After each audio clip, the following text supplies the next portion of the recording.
Assalamualaikum warahmatullahi wabarakatuh. Kenalkan, saya Andadi Putra dari Prodi Pendidikan Teknik Informatika kelas E. Di sini saya akan memberikan sedikit penjelasan tentang hardware pembentuk jaringan, di mana ada 4 poin pembahasan. Yang pertama itu ada hardware jaringan, yang kedua ada topologi jaringan, dan yang ketiga ada teknik penyaluran sinyal dan prinsip penyaluran sinyal. Langsung kepada poin pertama, yaitu hardware jaringan. Hardware jaringan merupakan perangkat keras jaringan komputer atau hardware, alat yang digunakan untuk menghubungkan komputer ke komputer lainnya dalam jaringan untuk tujuan berbagi data, berbagi informasi, dan juga berbagi peripheral dalam sebuah jaringan. Di sini ada jenis-jenis hardware. Yang pertama itu ada NIC atau Network Interface Card, atau perangkat yang menyediakan media untuk menghubungkan antar komputer. Yang kedua ada kabel jaringan UTP, kabel yang menghubungkan antara komputer dengan komputer dari server ke switch atau hub dan lain-lainnya. Yang ketiga ada konektor atau penghubung antar kabel yang digunakan sebagai alat transmisi dengan komponen yang dihubungkan. Selanjutnya ada hub atau penerima sinyal dari sebuah komputer dan merupakan titik pusat yang menghubungkan seluruh komputer dalam jaringan tersebut. Yang kelima itu ada switch atau sebuah perangkat keras komputer yang menghubungkan komputer hingga membentuk segmen jaringan. Yang keenam ada repeater, alat yang berfungsi untuk memperkuat sinyal dalam jaringan komputer. Yang ketujuh itu ada router atau alat yang digunakan untuk membagi protokol kepada jaringan-jaringan yang lainnya. Dan yang terakhir ada modem atau alat komunikasi dua arah. Poin kedua ada topologi jaringan. Topologi jaringan adalah suatu cara untuk membuat sejumlah komputer saling berhubungan satu sama lain, baik menggunakan kabel maupun nirkabel. Biasanya tujuan topologi jaringan adalah demi kemudahan pertukaran informasi. Topologi jaringan komputer sendiri berfungsi untuk mengetahui bagaimana masing-masing komputer atau host dalam jaringan komputer dapat saling berkomunikasi antar satu sama lain. Nah, di sini bisa dilihat ada macam-macam topologi jaringan beserta gambarnya.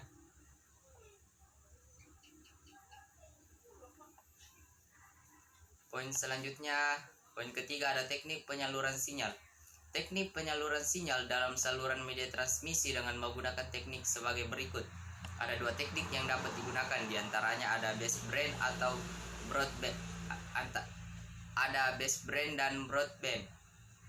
Baseband sendiri menggunakan sinyal digital. Transmisi yang digunakan bersifat bidireksional dan hanya dipakai pada topologi bus yang jangkauannya pendek.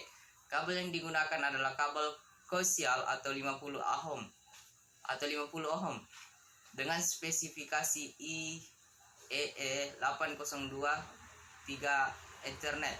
Bila inti kabel berdiameter 4 inci, 0,4 inci dengan tipe rate 10 Mbps, maka dengan perangkat ini kita dapat menjangkau jarak 500 m.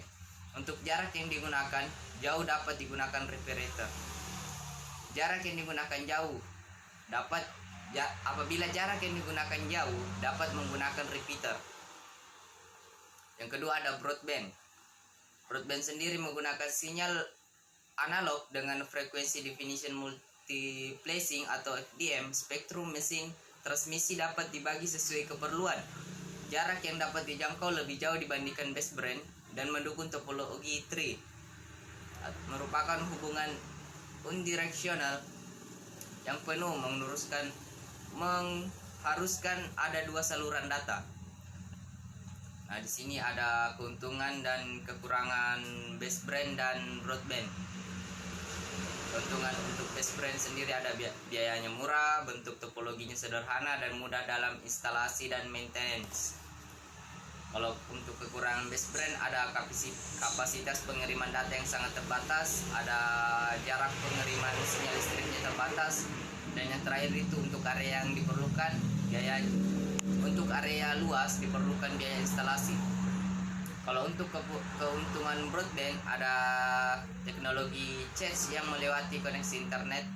Yang kedua, ada kecepatan transfer relatif tinggi dipadukan dengan harga yang tidak terlalu mahal. Kalau untuk kekurangan broadband, ada area coverage dan keterbatasan teknis. Disinilah nilai plus dan nilai minusnya produk internet broadband. Yang terakhir, ada prinsip penyaluran sinyal. Transmisi pada local area network hingga wide area network dapat dibagi dalam 3 kategori utama, yaitu ada unicast, multicast, dan broadcast. Nah, di sini ada 3 prinsip penyaluran sinyal, di mana yang ada unicast merupakan transmisi jaringan point to point, one to one. Ketika digunakan, satu sistem tunggal mencoba berkomunikasi hanya dengan satu sistem lainnya. Multicast, di sini ada prinsip penyaluran sinyal multicast yang merupakan transmisi yang dimasukkan untuk banyak tujuan, tetapi tidak harus semua host. Multicast dikenal sebagai metode transmisi one to many. Dan yang terakhir ada broadcast atau prinsip penyaluran sinyal yang digunakan untuk menjelaskan bila ada paket data yang dikirim dari satu mesin. Penjelasan di sini beserta dengan gambar prinsip penyaluran sinyal tersebut. Cukup sekian dari presentasi saya.